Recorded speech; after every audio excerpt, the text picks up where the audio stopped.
Hello students, the topic of the essay is the peacock. The peacock is a beautiful and colorful bird. It is blue in color and has a long neck and long blue and green feathers. The feathers have dark blue marks on them that look like eyes. The peacock can spread these feathers like a fan.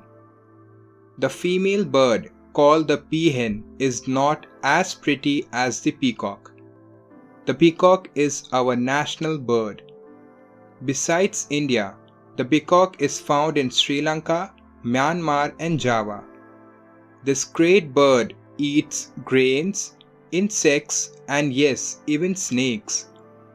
Peacocks move in flocks and are shy by nature. It is said that when it rains, the peacock is happy and dances. It lets out a loud and long cry. Peacock feathers are smooth and shiny, and I like to keep them in my notebooks. Don't forget to subscribe.